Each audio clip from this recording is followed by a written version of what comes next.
It started on what was supposed to be a peaceful Saturday morning. My daughter was just walking home from a friend's house when everything went sideways. You see, we live in a neighborhood with one of the most aggressive HOAs you could imagine, run by a woman everyone secretly calls Karen.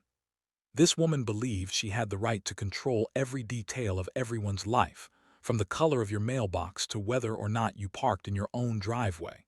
But she took it to a level that even shocked me. My daughter never liked dealing with the HOA, so when she turned 18, she made it very clear she would never, under any circumstances, join. She didn't owe them dues, she didn't owe them loyalty, and she certainly didn't owe them obedience. But Karen didn't see it that way. She saw it as a personal insult. That morning, Karen confronted my daughter right in front of our own home. She blocked her path with her SUV, stepped out in a rage, and shouted that she had one last chance to agree to join the HOA. My daughter laughed and said, "No thanks, I don't sign contracts with bullies." That's when Karen did the unthinkable. She reached into her purse, pulled out a small handgun, and pointed it at my daughter. Can you imagine? Pointing a weapon at a teenager simply because she didn't want to pay fees for flowers and lawn decorations. I saw it from the porch and my heart stopped. But here's the thing Karen didn't know. My daughter wasn't just any teenager. She had recently been sworn in as a deputy sheriff for our county, the youngest female deputy ever in the district. She wasn't just a kid, she was the law. My daughter stood completely calm, her eyes locked on Karen. She raised her voice with authority. "Drop the weapon now." Karen froze, clearly confused, not realizing who she was threatening.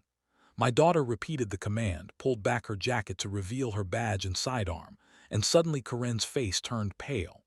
For the first time, the queen of the HOA realized she was in way over her head.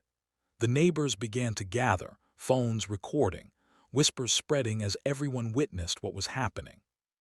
My daughter quickly and professionally disarmed Karen, placed her in cuffs, and called it in. Within minutes, squad cars were on the scene. The same HOA that thought they could control everyone watched as their fearless leader was shoved into the back of a police cruiser. Karen screamed that it was all a mistake, that she didn't mean it, that she was only trying to scare my daughter. But the law doesn't play around with brandished firearms. She was charged with assault with a deadly weapon, harassment, and making terroristic threats. The HOA board tried desperately to defend her, even saying it was taken out of context. But the video footage recorded by the neighbors told the full story. The county prosecutor made it clear. This wasn't a misunderstanding, it was a crime. Karen spent the next 6 months fighting legal battles, racking up fines, and eventually losing her position as HOA president. Here's the twist. While Karen was sitting in court trying to defend the indefensible, my daughter was promoted to sheriff of the entire county. The same HOA that once thought they could intimidate her now had to deal with the fact that the sheriff herself lived right there in the neighborhood. Suddenly, all those ridiculous fines, all those threats, all those rules they loved to enforce disappeared overnight. No one dared to challenge the sheriff. Karen ended up selling her house at a huge loss and leaving town, her reputation destroyed. Meanwhile, my daughter became the community's protector, not just by badge, but by example.